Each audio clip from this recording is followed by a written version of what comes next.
Okay, so I want to make a video where I would talk about reading less to learn more, which sounds kind of counterintuitive, but I want to talk about reading less to learn more. And I'm doing this because, and I'm going to switch it over here. I'm doing this because I was listening to a tech billionaire, and he said that he reads 100 books a year. And I was like, wow, I'll be honest, I probably read 1 or 2 books a year. And that really doesn't make me look very good. But I have a different way of reading books. I read books based on a concept I call ARC.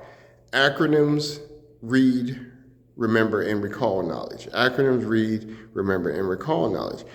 In other words, I take a book that I'm reading and I break it into acronyms. And it started with the Bible.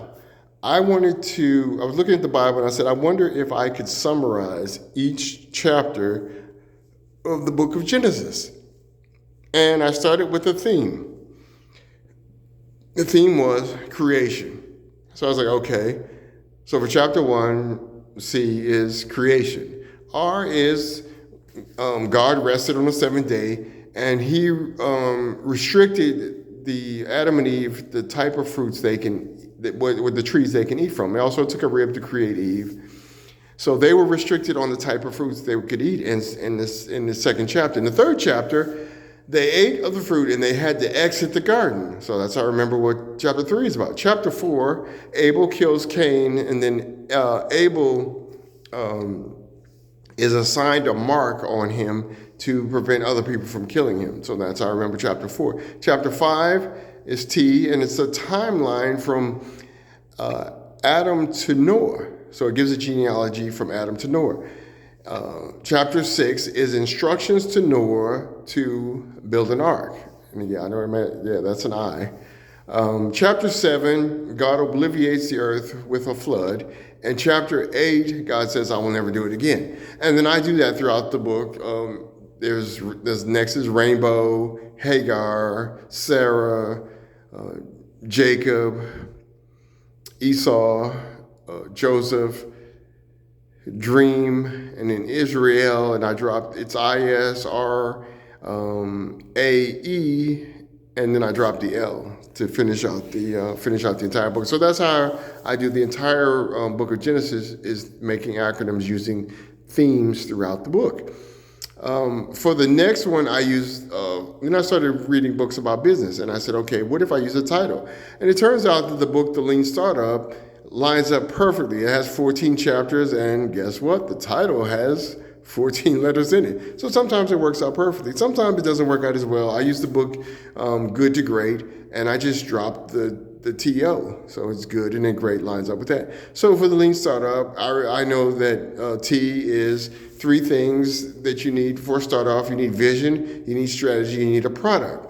Lean Startup is a human endeavor to launch a product or service under conditions of extreme uncertainty. E is eliminate anything that does not bring value to the customer. L, I use the word loafers because it reminds me of Zappos. It talks about how Zappos started.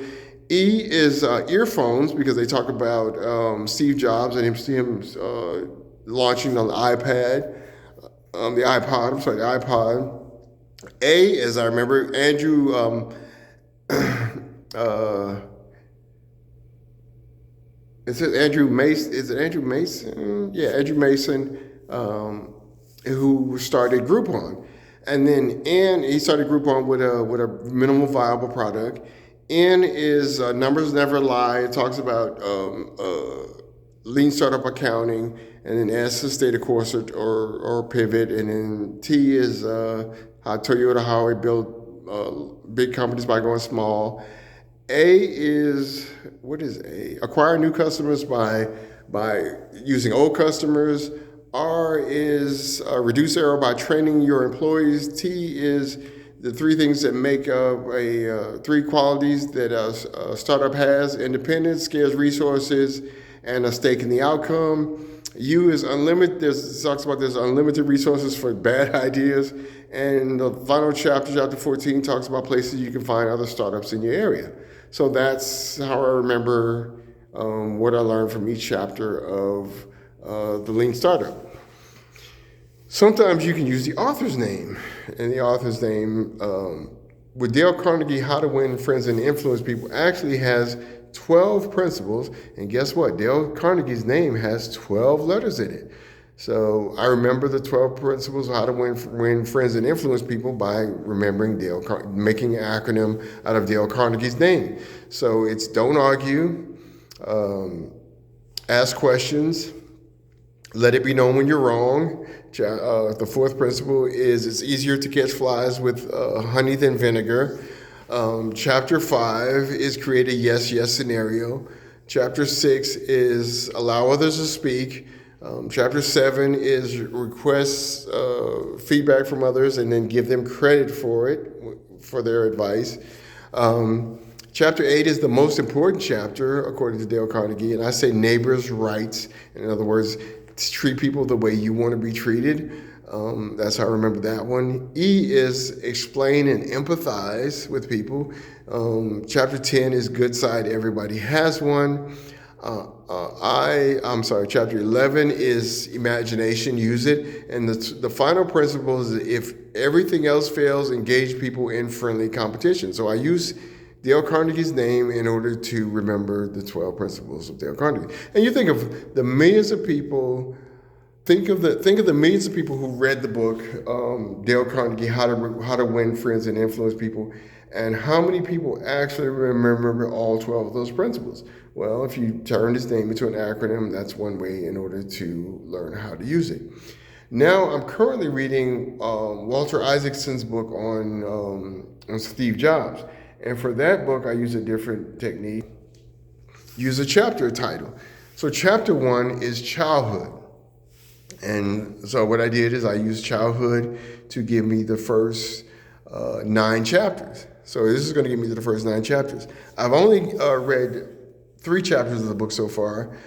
So C, it talks about his dad was in the Coast Guard. His dad made cabinets, and when his dad designed cabinets, he said that Steve Jobs said that his dad wanted the outside of the cabinet that you see to be the outside of the cabinets that you could see was just as nice as the backside of the cabinet that you didn't see. That's what his dad put into work. His dad refurbished cars, and his dad building cars. He learned how to negotiate different parts. He'd go to his dad would go to the junkyard and get scrap parts. He would learn how to negotiate from that. At some point, he called the founders of Hewlett Packard in the phone book and got a job at Hewlett Packard. Chapter 2, it talks about his high school days, and he was going to Homestead High. Homestead High was also attended by Wozniak. So him and Wozniak connected, not because they went to the same high school at the same time, but they did go to the same high school. And a guy who was there with Wozniak and Steve Jobs, he said, you guys should meet. So that's how they ended up connecting. The first piece of hardware they did was a thing called the Blue Box. I believe I got that right. It was a box that you could use to make phone calls with. Because it would emanate a certain tone that would give you access to long distance phone calls. So that was the first piece of hardware they made, and it showed that they could. Basically showed their working relationships. Steve was a salesman, and Wozniak was a hardware guy. They stopped doing the business because they got held at gunpoint at a certain point. They said, well, they decided to get out of that business. But it basically laid the foundation of what Apple would eventually become. Chapter 3, he enrolls at Reed Colleges. Reed Colleges, there was an incident with his parents that when he got to college, he didn't want his parents to come to campus with him, which is something he regrets. He was involved. He got heavy into Dylan and into LSD and Zen. The Zen philosophy, and he said he gives credits to LSD for helping him to realize that there's more to life than physical, than material gain. So it got him more in touch with his spiritual side. So those are the first 3 chapters I got from the Steve Jobs book, and I used the chapter. So when I get to the end, when I get to I guess that would be chapter 9. well, I'm sorry, when I get to chapter 10, then I'll have to, whatever chapters after that, I don't even know yet. I haven't even looked that far ahead. But when I get, whatever the title is for chapter 10 will be the acronym for the next, however chapters going forward. So that's how I summarize books I read. And like I said, Lean Startup, I read Dale Carnegie. The only new book I have is the Steve Jobs book. All these other books I read 5-6 years ago. So this is really, and I still remember them. You know, even though I read these books longer, I can summarize what I read because I use the acronym. And to me, I look at it as a mental workout. You know, your students are going to be leaving college, like I did, and I didn't start this until I was like 40 years old. So I was like 15 years out of college when I started to think about learning at a higher, you know, challenging my mind, giving myself a mental workout. So this is basically a mental workout for me. Just like any other workout, it reduces your anxiety because it takes my mind off of things I'm worried about. And a lot of times we worry about things that are never going to happen. So it takes my mind off of things I'm worried about, lowers my anxiety, and increases my self-confidence because I realize very few people who read books can actually summarize all the each chapter of the book they read. So it gives me like a superpower of self-confidence. Also, it engages your curiosity because whenever I make an acronym, I'm reading with a sense of curiosity because I'm looking for particular letters to connect with particular words. So I'm more engaged in my reading. I'm very curious about what I'm reading, but also I have to be creative.